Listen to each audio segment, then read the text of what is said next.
Last February isinugod ako sa ospital. Dinala ako ng misis ko dahil nanikip ang dibdib ko. Nung nasa ospital ako, hindi ko na makayanan ang katawan ko. Pinunan ako ng dugo rito.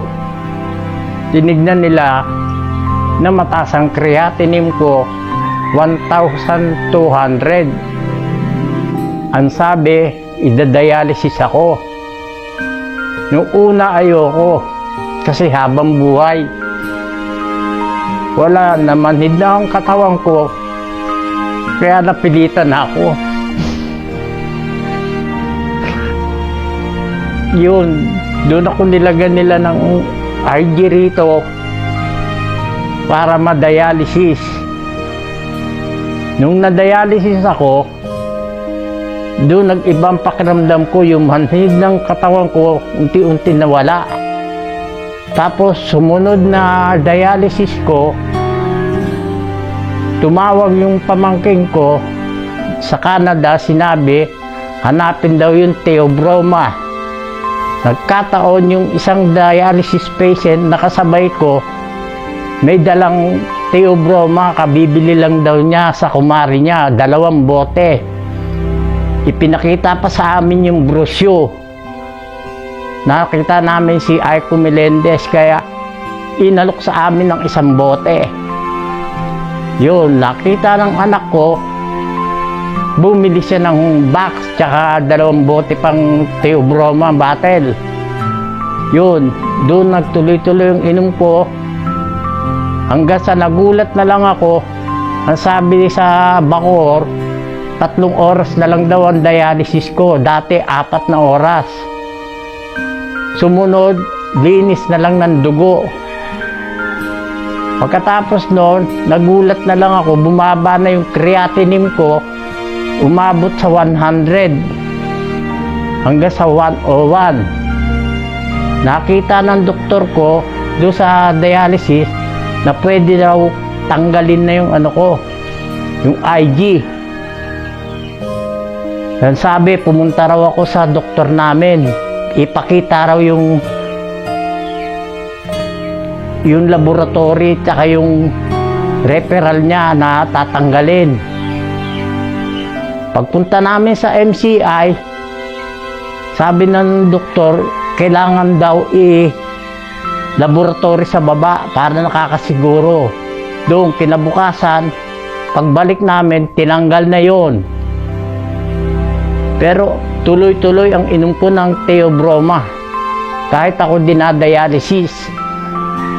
Yun, nag-iiba pakiramdam ko. Nung natanggal yun, doon ako nagtaka.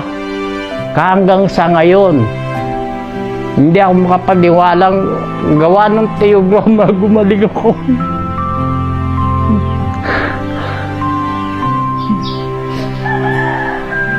Malaking pasasalamat ko sa taas at saka sa theobroma. Hanggang ngayon, tuloy-tuloy pa rin ang inom ko.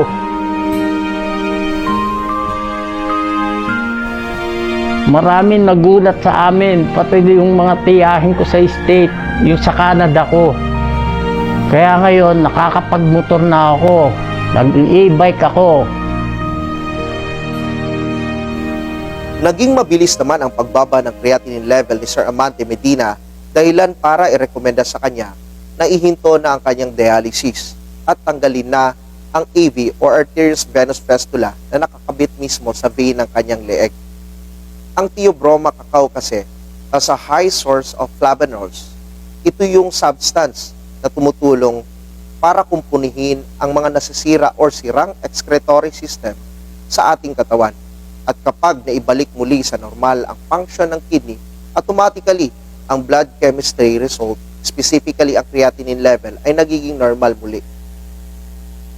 Kasama dito ang pagbalanse ng potassium, sodium at electrolytes na isa din sa dahilan kung bakit unti-unting napanumbalik ang liksi at kalakasan ng katawan ni Sir Amante Medina.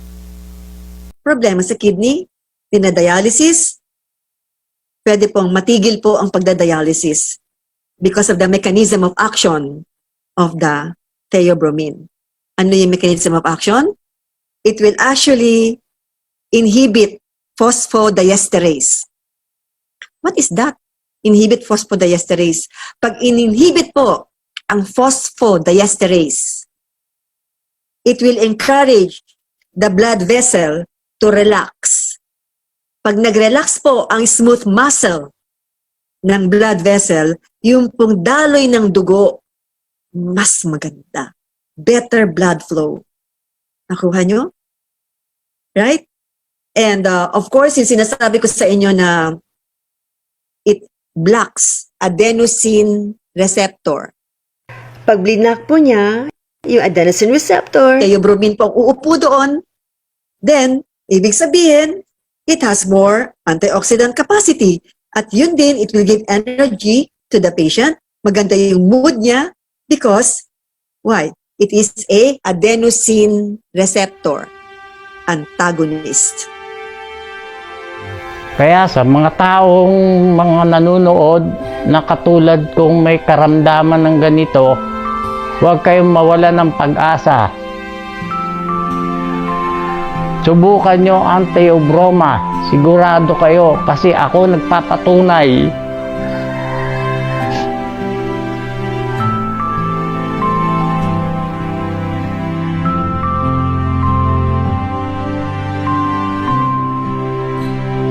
Masalamat po ako sa Panginoong Jesucristo. Ipinagkaloob niya sa akin yung hiniling ko. Itinuro niya kung anong mabisang gamot para sa akin. Kaya ito ako ngayon, malakas. Marami pong salamat.